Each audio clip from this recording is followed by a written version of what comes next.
Welcome to Ask Dr. Change. I'm Dr. Linda Ackerman Anderson. I'm happy to have you join me today to explore how to seriously uplevel your leadership and consulting to transformational changes, all through conscious change leadership. Let me introduce you to today's question. This came in recently and I think is a powerful one to consider. How can we reduce the chaos we experience when launching a change initiative? How can we set it up for success to start? Well, that's relevant, I think, to all of us because we have so many experiences where the startup of our change efforts are rather chaotic and requiring either things that are missing that are getting in our way or requiring reboots. So I want to introduce you to the very strategic notion of conditions for success. And to start off, I want to tell you the story of how this came to be. In the very early 80s, I was working with one of the largest electric utilities in North America, and they were undergoing a major transformation. The intent was to move from 30 different districts to 6 regions so they could be managed at the regional level, and then altering also how they delivered service to customers. So I was there to help guide and provide support to the transformational strategy and process. And so they identified a leader to be the change leader for the overall transformation. He actually volunteered. His name was Vern. And he had been the manager of the largest of their districts. And so he said, I'm close to retirement, about 3 years or so. This is a good move for me. And let me open up my position for development for someone else. So Vern volunteered to be the orchestrator of this major transformation. On day one in his new office at headquarters, I walked in and all over Vern's face was buyer's remorse. What in the world did I get myself into, he said. And I looked at him and I said, Vern, you've been in this organization for how many years? 50 years? You know how this organization works. You've lived through so many different levels and magnitudes of change. So you know the factors that you have to address and deal with here. So what would have to be in place for this to go exceedingly well? What factors, what dynamics, what circumstances, based upon your history, what do you think has to be in place for this to be successful? At that moment, a light went on in Vern's eyes. And I have to tell you, it never went out. He said to me, you mean we could actually do that? We could actually put in place what we know has to be in place? I said, why wouldn't we? Let's figure this out. And he said he was the kind of manager, very participative. He was just stellar as a orchestrator of this level of transformation. And so he said, I want to get a team together who will be my change team for this effort. And let's ask them also what they think needs to be in place.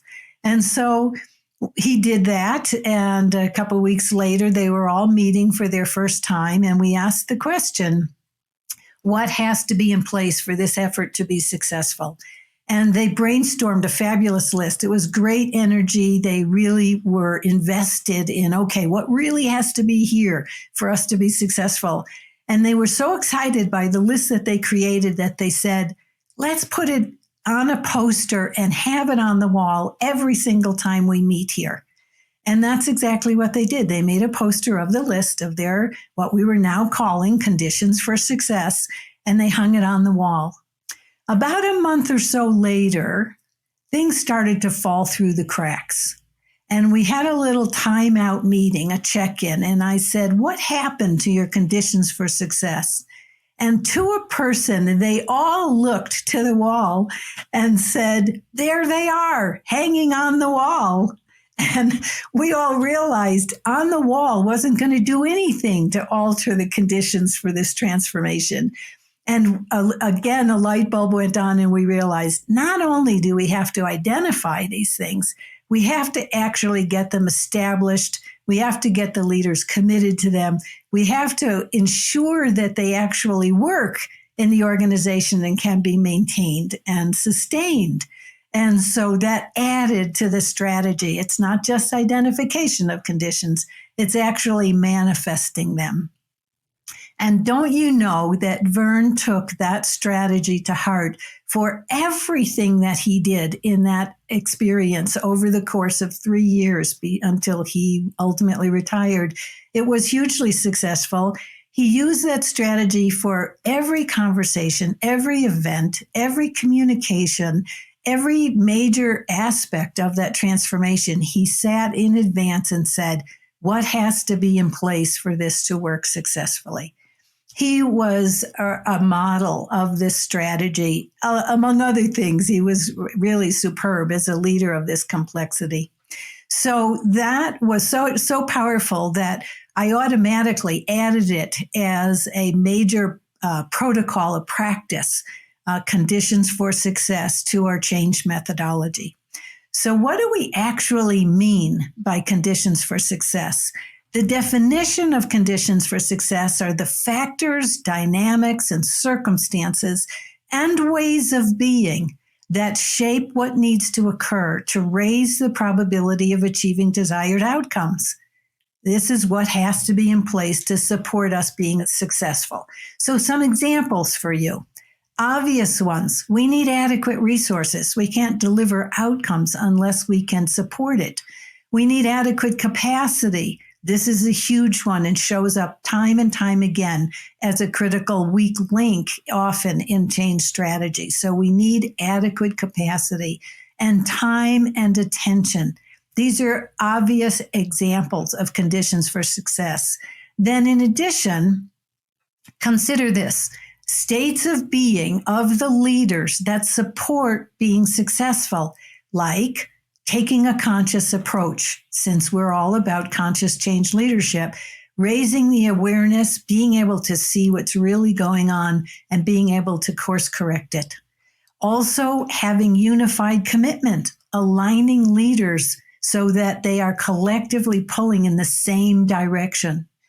Stakeholders, trusting leaders, leaders acting in trustworthy ways, communicating the truth of what's going on. That generates trust for stakeholders. Those are all states of being. They're internal. So conditions for success can be both external, like resources, and internal, like states of being that influence the climate for the change. Conditions for success might also be new behaviors.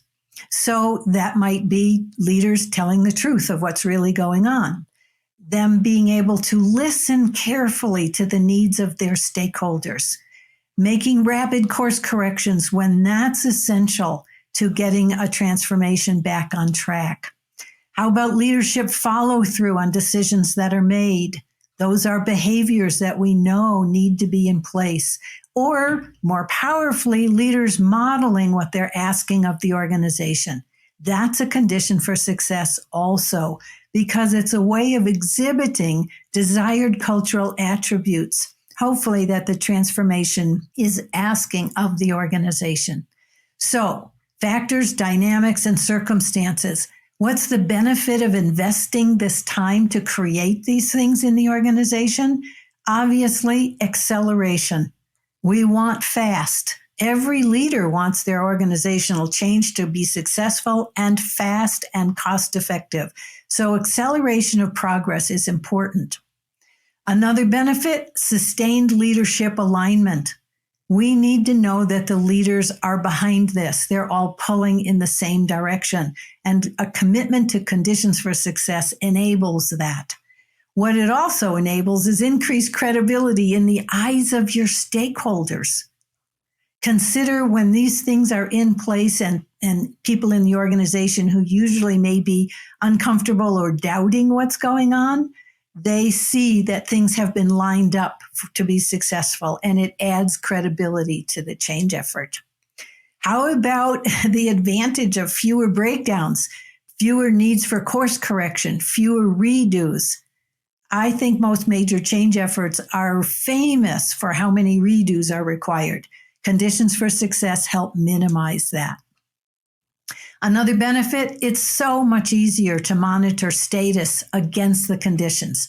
They can be used for evaluation. How are we doing with our conditions? It'll become pretty obvious, like in Vern's story, when things aren't actually happening that way. And obviously, if you're paying attention, then you can course correct it. The possibility of conditions for success to reinforce desired cultural norms is huge. And so all transformation has a cultural driver to it. And so conditions for success can also embed the desired behaviors of the new culture. All in all, conditions for success increase the probability of success. And consciously, proactively, from the beginning of the change effort, that's what we want. Now, how do we apply conditions for success? Clearly, this story of Vern shows that they can be applied to an overall transformation. So what do we need to have in place for the enterprise to be successful in its transformation? How about for individual projects or portfolios of projects? They too may have unique conditions for success that will help shape and drive their launch and their execution. Any major communication event might have conditions for success on who's delivering, how they're delivering, the climate you want to set, the impact you want to have. Any meeting, same thing. Are we clear about what the meeting is intended to accomplish, and do we have the resources for it to be successful? Any important call, online meetings, we're all working so much online. All of these things, if you think through in advance, what are the conditions, and put them in place, it helps them deliver the outcome that you want.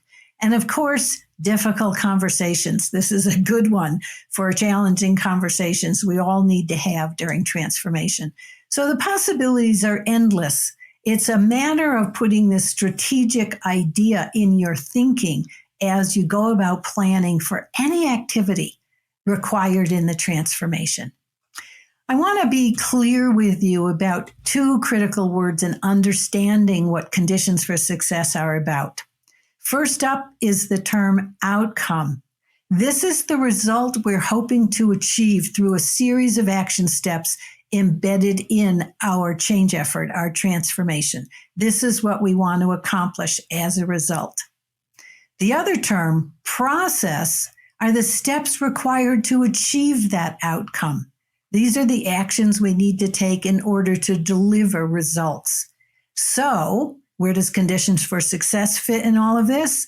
Conditions for success are the strategic levers to ensure an optimal process to deliver on your outcomes.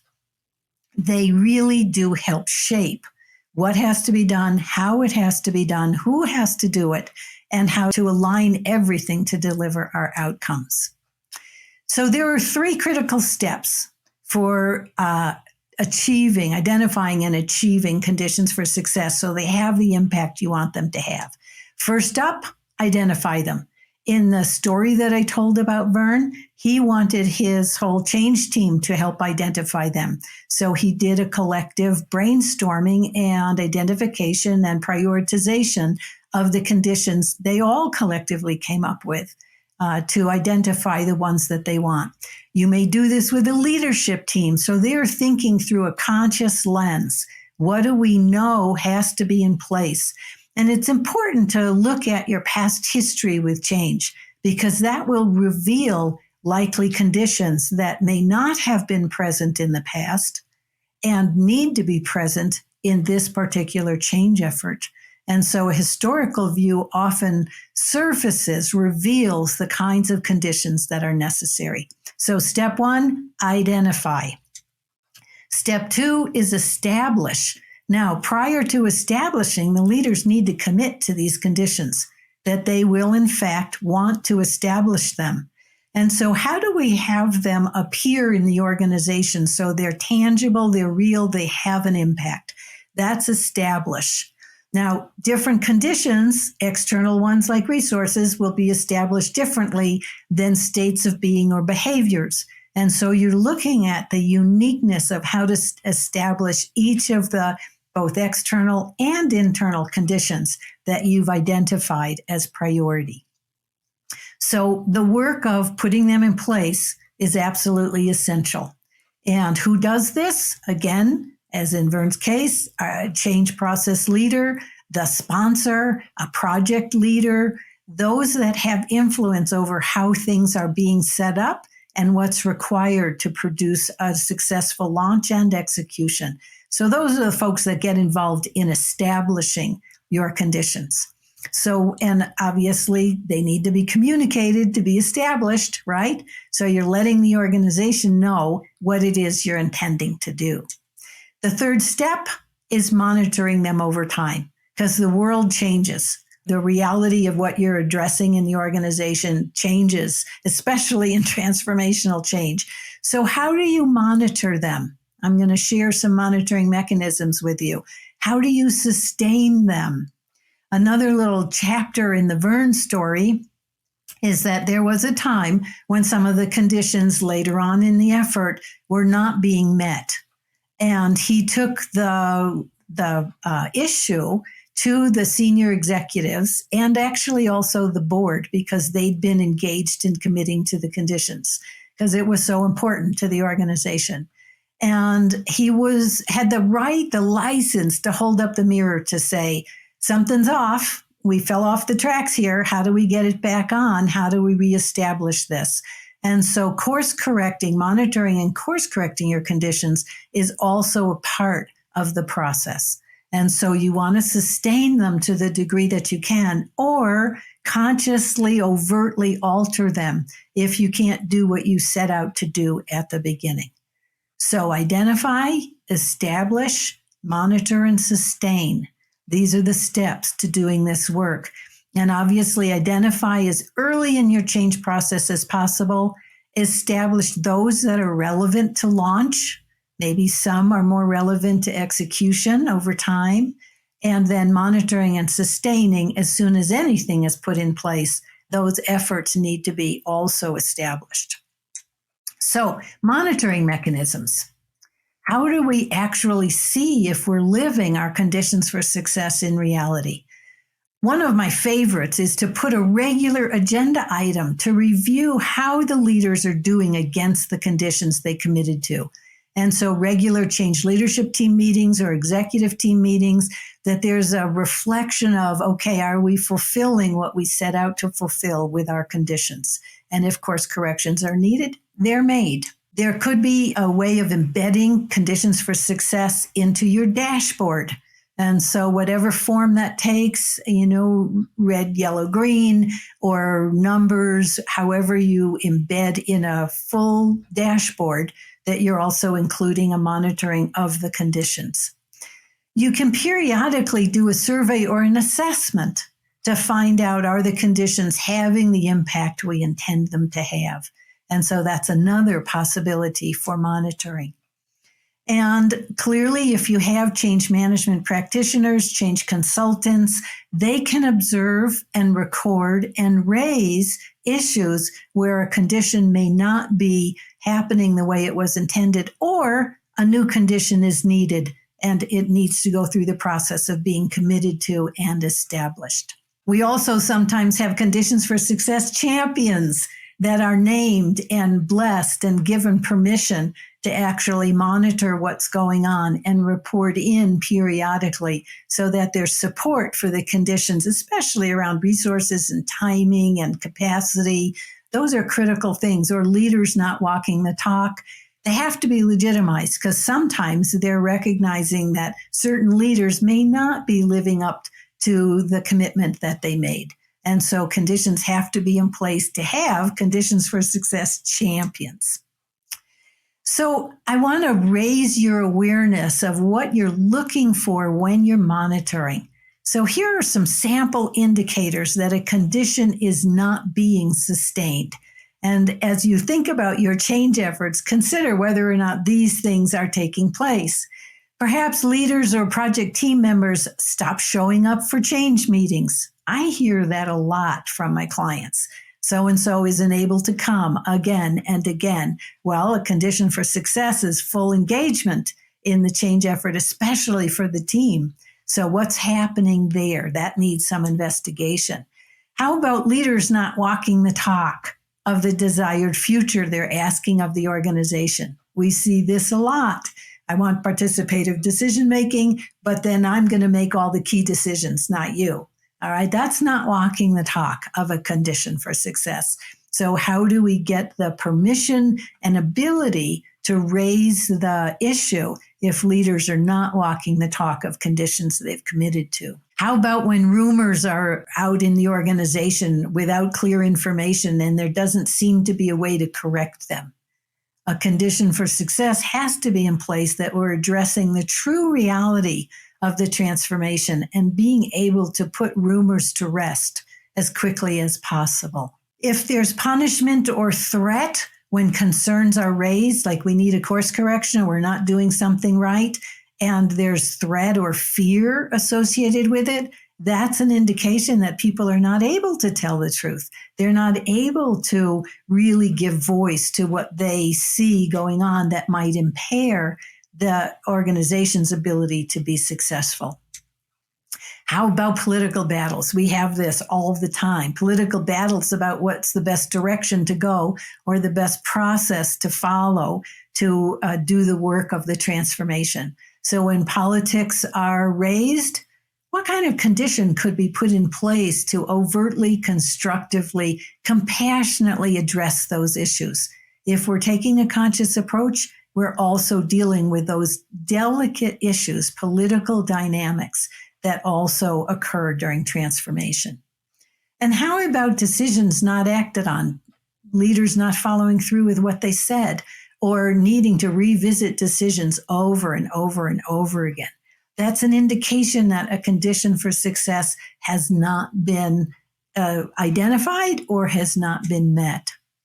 And projects led as silos, that's a clear one. We're not in this together. So what kind of a condition would be necessary to ensure that everyone's looking out for the best for the organization, not just their own individual agenda? We see so much projects being led as silos. And so how do we actually create a collective community experience where we're all pulling in the same direction and doing what's best for the overall organization, larger than any particular issue? So lastly, let's talk about timelines becoming unruly. It is so often the case that we have timelines predetermined at the beginning of a complex transformation that's not based upon the real complex dynamics that are going to occur. And so timelines can become unruly, especially if we have timelines set by external consultants that are driving for a deadline rather than doing all the work that's really required for success. And so redoing timelines may be a condition for success, or having an adequate timeline is absolutely an essential piece of conditions for success. So any of these indicators may need to be course corrected, and the list can go on and on and on. I'm just wanting to raise your awareness of what you might be looking for to know, are our conditions fully established? Are they being sustained? Are they having the impact we intend them to have? This is a very strategic and conscious approach to how you launch and lead transformation. Lastly, I want to go through how to use conditions for success throughout the change effort. So clearly, one way is for status reporting. And when I gave you the example of how to monitor, that's status reporting, looking at how we're doing against conditions for success clearly in regular meetings that we're having. We can also use them for making major course corrections. We may have gone off the rails in the process or the timing, or maybe the outcome that we're attempting to design or achieve is not what it needs to be. So using conditions for success for course corrections is also essential. You may, if you're able to set up this level of relationship with your sponsor or change project leaders, is using them for personal coaching.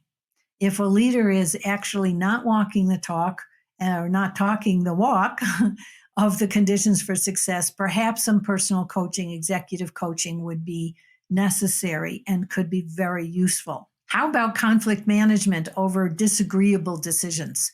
If we can lean on the conditions for success that we originally committed to, sometimes that can help reduce or resolve conflicts over going in one direction or another. In addition, they can easily be used to add to your metrics, measuring the change process, measuring how well we're doing against the conditions. Have we actually done what we said we were going to do? And is any alteration required? And then cultural alignment. And so there are so much around the internal conditions for success that drive culture. So are we doing the culture work required to achieve the desired culture we want using our conditions? And then lastly, since many transformations take a long period of time, using your conditions for success as the basis of a recommitment strategy is usually a powerful one. To remind leaders, this is where we started a while ago. Now this is where we are. Are we similarly committed? Are we still committed to achieving these conditions for success so we get the outcome for the transformation that we intend? And so using them as a basis of a recommitment strategy periodically, annually, every 6 months, you decide, is a useful strategy for your conditions. So to summarize, I just want to share with you the power of conditions for success as a core strategy. I hope I've answered the question, how do we set up for success in advance so that we have less chaos, less mess, less redo at the beginning of our transformation? This is a core strategy. You know, when you think about it, it's actually quite simple as a thought and yet powerful in its execution. It brings leaders to their conscious awareness of what truly is required for us to be successful collectively in the organization to produce the results we need from transformation. So that's what I want to share with you about conditions for success. In each segment, I've also promised you a pro tip. And so today's pro tip is that I'd like you to consider the overarching strategy for the change efforts you are leading or supporting, more than the change plan, but the overall strategy for how you're going about leading it, including conditions for success. What's missing? What's out of place? Where is the weak link? That's an important reflection. That's an important conversation. Just to open up, are we doing everything we need to do? Are we doing everything we can do? So as a pro tip, it's really important, especially if you have permission to upgrade, to course correct what it is that's affecting the success of the transformation. I also promised you a personal reflection. And so my offer to you today is to consider this. If you could safely say anything to a selected leader in your organization or in your change effort, who would that be and what would you say? What would it feel like to be able to say that truth to another, to a leader who's in a position of influence? If you could give yourself the freedom for that level of candor, which I'm assuming is something that's highly constructive, value added, and something that would help the change effort be successful. Imagine the possibility of being able to set up that conversation with conditions for success and be able to tell honestly and truthfully to a leader that you've never been able to say that depth of information to, that you could actually influence that leader's thinking and do so in a way that actually has the impact you hope to fill in an important blank, all on behalf of the leader being successful. Well, thank you for joining me today. I hope you've gained some good value around conditions for success for your change efforts. Today's subject is one of the key topics that we feature in our Leading Transformational Change online program. It's one of the 10 strategies that we explore in depth in that program. If you'd like to learn more about leading transformational change, go to beingfirst.com/LTC. Thanks for spending some time with me today. I hope you gained some valuable insights for your work. Please send me your questions and challenges by going to askdrchange.com.